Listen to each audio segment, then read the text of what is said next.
Hey y'all, hold on tight. We're on top of the ladder. It's the third straight day of standing on the ladder. I'm on 3 different pairs of shoes. My feet are just killing me. I don't know what the deal is about standing on these ladders, but you can see that first video I showed you, I had gotten up here and did a little scraping.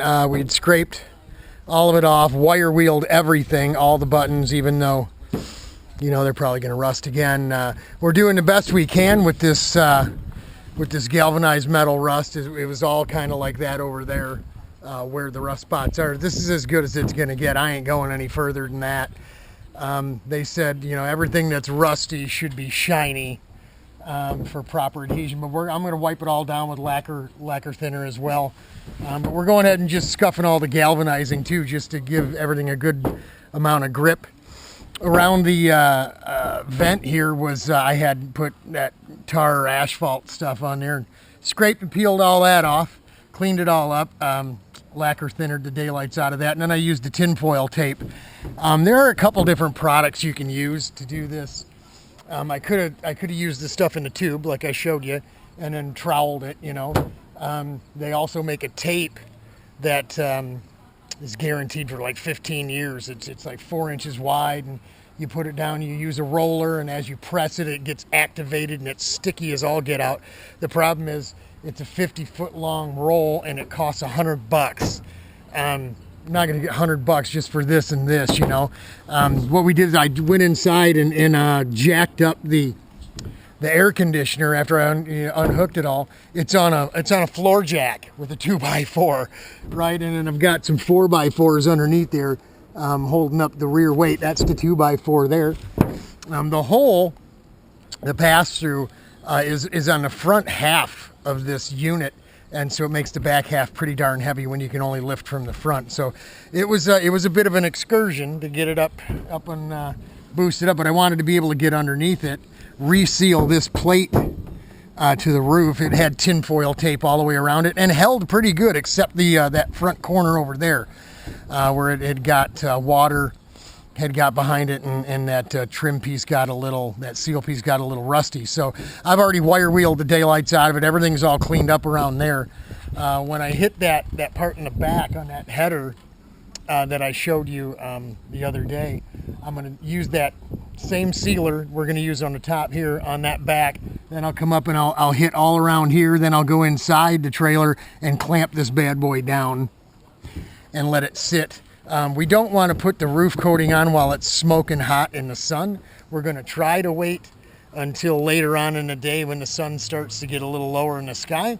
But our 3-day, 4-day window of no rain now has a chance of a passing whatever this afternoon, you know, a shower or whatever. So the roof coating stuff says if you put it on and no rain within 15 minutes or so, within 15 minutes it's good to go to protect it from rain. You know, we're going to put this roll of stuff on, first brush it around everything, you know.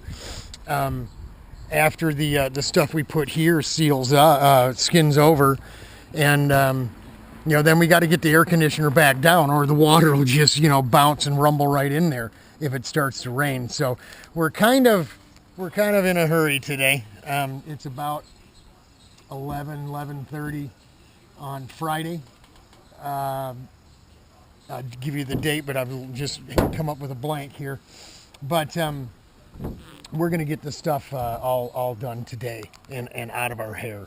So I just wanted to bring you an idea of what, you know, that's just from dew. I've already sanded it, and then the dew in the morning brings a little surface rust back. Like I said, all the rust looks like that stuff over there. And that side I haven't touched yet, as you can tell. So working our way around, we'll get the rest of this thing sanded and scuffed down until we get on the other side. I mean, just in the back is the only place it hasn't been touched yet. So this will go pretty quick. That'll be a new piece of 40 grit, and that'll be done pretty quick too. We'll blow it all off, we'll wipe it all down, and then we'll start sealing up the rear and around this here. Like I said, we're going to clamp it down, then we're going to put tinfoil tape over top of that flange anyway.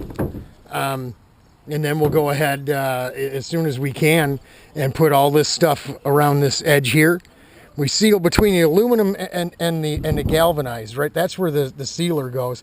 Every now and again, like when they got to a thing here, they'd come up into these little troughs here, just about 2 inches or so, 3 inches, and then they'd go back down.